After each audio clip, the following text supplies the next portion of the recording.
ವೀಕ್ಷಕ ಬಾಂಧವರಿಗೆಲ್ಲ ನನ್ನ ಅನಂತ ನಮಸ್ಕಾರಗಳು.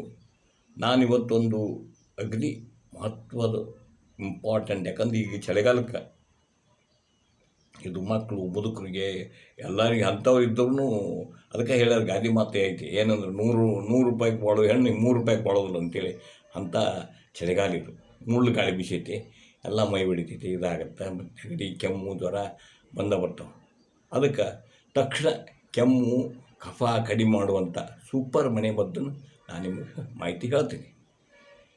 ಕೋಲ್ಡ್ ಶೀತ 2 ದಿನದಲ್ಲಿ ಮಾಯಾಕತಿ ಅಂಥ ಅದ್ಭುತವಾದಂಥ ಮಾಹಿತಿ ಹೇಳ್ತೀನಿ ನಿಮಗೆ.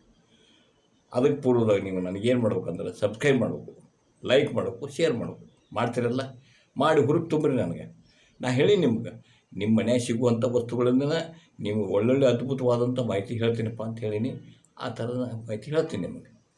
ಏನಪ್ಪ ಅಂದ್ರೆ ಏನಿಲ್ಲ, 5 ಲವಂಗ ತೊಗೋಬೇಕು, ಜೇನುತುಪ್ಪ 1 ಟೇಬಲ್ ಚಮಚೆ ಸಾಕು. ಏನು ಮಾಡ್ಬೇಕಪ್ಪ ಅಂದ್ರೆ ಈ ಲವಂಗನ ಸುಡ್ಬೇಕು. ಅದನ್ನು ಏನು ಕರಕ್ಲಾಗ ಹಂಗೆ ಸುಡ್ಬೇಕು. ಅವನ್ನ ಲವಂಗ ಸುಟ್ಟು ಅದಕ್ಕೆ ಸಣ್ಣಗೆ ಪುಡಿ ಮಾಡ್ಬೇಕು. ಅದನ್ನು ಲವಂಗನ ಕುಟಾಣಿಗೆ ಹಾಕಿ ಕುಟ್ಟಿ ಪುಡಿ ಮಾಡಿ ಇಟ್ಕೋಬೇಕು, ಪುಡಿ ಮಾಡ್ಬೇಕು. ಅದಕ್ಕೆ ಏನು ಮಾಡ್ಬೇಕಪ್ಪ ಅಂದ್ರೆ ಆ ಜೇನುತುಪ್ಪ ಇರ್ತೈತಲ್ಲ, ಜೇನುತುಪ್ಪ ಹಾಕಿ ಮಿಕ್ಸ್ ಮಾಡಿ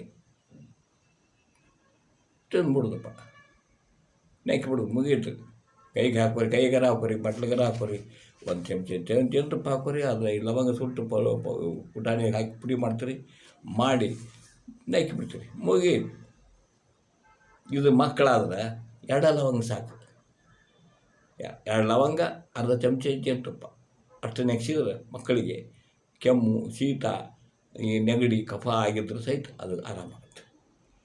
ಮತ್ತು ಇನ್ನೊಂದು 2ನೇದೈತಿ, ಭಾರಿ ಶೀತ ಆಗಿತ್ತಪ್ಪ ಅಂಥವ್ರಿಗೆ, ಶೀತ ಆದವ್ರಿಗೆ, ಇದು ಆದವ್ರಿಗೆ, ಅದು ಇದಕ್ಕೆ ಸಂಬಂಧಪಟ್ಟ ನೆಗಡಿ ಕೆಮ್ಮು ಕಫ ಇದ್ರನ್ನ ಅದು ಮಾಡೋಕ್ಕನ ಐತಿ. ಇನ್ನೊಂದು ಸರಳ ಮನೆ ಮದ್ದು ಹೇಳ್ತೀನಲ್ಲ, ನಿಮಗೆ ಏನು ಹೇಳಿದ್ರು ನಾನು ಮನೆಯಾಗ ಸಿಗುವಂಥ ವಸ್ತುಗಳಿಂದ ಹೇಳ್ತೀನಿ ಅಂತ ಹೇಳಿ. ಮನ್ಯಾಗ ಸಿಗ್ಬೇಕು, ಈಜಿ ಅಸೆಸಿಬಲ್ ನಿಮಗೆಲ್ಲ ಅಗದಿ ಸರಳ. ಇಷ್ಟ ಹೋದಲ್ಲ ಅಂತೀವಿ. ಈಗ ಇದಕ್ಕೆ ನೋಡಿದ್ರೆ ಲವಂಗದ ಹೇಳಿ ನಾನು ಈಗ ಮನೆ ಸಿಗುತ್ತೈತೆ, ಆರಾಮು ಸರಳ ಮಾಡ್ಬೋದು ನೀವು. ಅಂಥದನ್ನು ಇನ್ನೊಂದು ಹೇಳ್ತೀನಿ. ಏನಪ್ಪ ಅಂದ್ರೆ ಈರುಳ್ಳಿ, 1 ಈರುಳ್ಳಿ, ದೊಡ್ಡ ಈರುಳ್ಳಿಯಾಗ 4 ಭಾಗ ಮಾಡ್ಬೇಕು. 1 ಭಾಗ ಅಷ್ಟ ತೊಗೋಬೇಕು. ಅದಕ್ಕೆ 1 ಭಾಗ ಈರುಳ್ಳಿ, ಅದು ನಾವು 1/4 ಈರುಳ್ಳಿ, ಕರೆ ಎಲೆ, ವಿಳ್ಯದೆಲೆ, ಅದು ತುಳಸಿ ಎಲೆ 4, ಕರಿಮೆಣಸು 3ರಿಂದ 4, ಜೇನುತುಪ್ಪ 1 ಅರ್ಧ ಚಮಚ ಸಾಕು.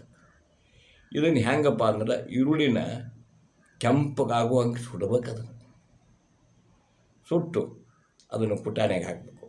ಹಾಕಿ ಅದಕ್ಕೆ ಕರಿ ಎಲೆ ಹಾಕಬೇಕು, ಆನಂತರ ತುಳಸಿ ಎಲೆ ಹಾಕ್ಬೇಕು, 4 ಮೆಣಸಿನ್ಕಾಳು ಹಾಕಬೇಕು. ಹಾಕಿ ಕಟ ಕುಟ್ಬೇಕು. ಅದನ್ನು ಪುಟಾಣಿಗೆ ಹಾಕಿ ಕುಟ್ತೀರಲ್ಲ, ಕುಟ್ಟಿ ಅದು ಒಂದು ಪೇಸ್ಟ್ ಥರ ತಯಾರಾಗುತ್ತೆ. ಅದನ್ನು ಸಣ್ಣಗೆ ಅಗದಿ ಏನಾಗುತ್ತೆ ಸಣ್ಣಗೆ ಆಗುವಂಗೆ ಮಾಡಿ ರಸ ಹಿಂಡ್ಬೇಕು. ಅದನ್ನು ರಸ ಹಿಂಡಿದ್ರೆ ಒಂದು ಚಮಚೆ 2 ಚಮಚೆ ರಸ ಬರುವಷ್ಟು ಮಾಡ್ಕೋಬೇಕು. ಅದನ್ನು ಬಂತಪ್ಪ ಎಷ್ಟು ಬರ್ತೈತೆ ರಸ ಬರಲಿ, ಬೇಕಾದಷ್ಟು ಬರಲಿ. ಅದಕ್ಕೆ 1 ಟೇಬಲ್ ಚಮಚೆ ಇದನ್ನು ಜೇನುತುಪ್ಪ ಹಾಕೋರಿ. ಅರ್ಧ ಚಮಚೆ ಹಾಕ್ಕೊಂಡು ನಡೀತೈತೆ. 1 ಚಮಚೆ ನಿಮಗೆ ಭಾಳ ಇದಾಯ್ತಂದ್ರೆ 1 ಚಮಚೆ ಹಾಕೋರಿ. ಹಾಕ್ಕೊಂಡು ಸೇವನೆ ಮಾಡೋದು. ಮಕ್ಕಳಾದ್ರೆ ಏನು ಅದಕ್ಕೆ 1 ಕರಿಮೆಣಸು ಹಾಕ್ರಿ. ಈರುಳ್ಳಿ ಅಂತ ಎಲ್ಲ ಉಳಿದದ್ದೆಲ್ಲ ಸೇಮ್. 1 ಕರಿಮೆಣಸು ಮತ್ತು ಅವರಿಗೆ ಸ್ವಲ್ಪ ಜೇನುತುಪ್ಪ ಜಾಸ್ತಿ ಕೊಡ್ರಿ, ಯಾಕಂದ್ರೆ ಅವಕ್ಕೆ ಪಾಪ ಖಾರ ಇರ್ತೈತೆ ಅದಕ್ಕೆ ಅದು ಸೇವನೆ ಮಾಡಿದರೆ ಶೀತ ನೆಗಡಿ ಕೆಮ್ಮು ಕಫ ಮಾಡೋದಕ್ಕೆ ಆರಾಮಾಗತ್ತೆ. ಇದಕ್ಕೆ ಇಂಥದ್ದೊಂದು ಅದ್ಭುತವಾದಂಥ ಒಳ್ಳೆಯ ಮನೆ ಮದ್ದು ಹೇಳೀನಿ ನಾನು. ಇವತ್ತು ಕನಕದಾಸರ ಜಯಂತಿ ಇರ್ತದೆ. ಅದಕ್ಕೆ ತಮಗೆಲ್ಲರಿಗೂ ಕನಕದಾಸರು ಒಳ್ಳೆಯದು ಮಾಡಲಿ ಅಂಥೇಳಿ ಬೇಡಿಕೊಂಡು ಆ ದೇವರಲ್ಲಿ ಸ್ಮರಣೆ ಮಾಡಿ, ಮತ್ತು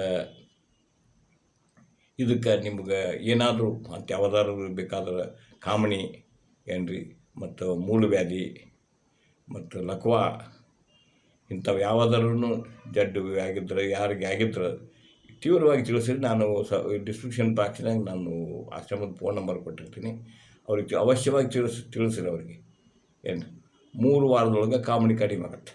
3 ದಿನ ಅಂದರೆ 3 ವಾರ ಔಷಧ ತೊಗೋಬೇಕಾದ್ರೆ ಕಾಮಣಿ ಏನು ಬೆಕ್ಕದ ಕಾಮನ್ ಇರಲಿ, ಅದು ಬಿಳೆ ಕಾಮನ್ ಇರಲಿ, ಹಸಿರು ಕಾಮನ್ ಇರಲಿ, ಹಳದಿ ಕಾಮನ್ ಇರಲಿ, ಯಾವುದೇ ಕಾಮನ್ ಇದ್ರೂ ಆರಾಮಾಗುತ್ತೆ. ಮತ್ತು ಮೂಲವ್ಯಾಧಿ 9 ಟೈಪ್ ಅದಾವೆ. ಆ 9 ಟೈಪ್ ಮೂಲವ್ಯಾಧಿನೂ ಆರಾಮಾಕ್ಕವು.